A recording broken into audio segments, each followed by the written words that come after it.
everybody, what's up and welcome back to today's video guys. And today guys, I will be showing you how to upload files to your Google Drive.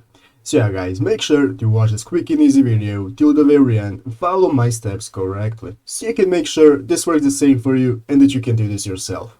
But yeah guys, let's get straight into it. The first thing you want to do guys is go ahead to the official Google Drive website right here and log into your Google account. After logging into your account guys, you'll be greeted by this main page right here where you can see all of the files that you have in your Google Drive. So as you can see here guys, under suggested I have my recently opened files. Here I have my folders where I can group my files into them, and if I scroll down a bit more I can see all of my files that are not grouped in any folder. But yeah guys, let's go back to the top of the page and let's say you want to add a file to your Google Drive. It's very easy to do guys, and you have two ways to do it. The first way to guys is to go right here and click the plus button that says new right here in the upper left corner.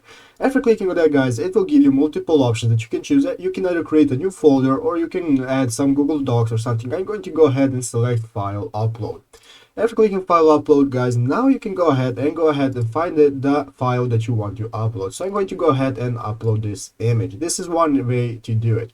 Click on the image guys and click open, and after it is finished uploading guys, you will find it in your Google Drive right here. As you can see, you have successfully uploaded the image.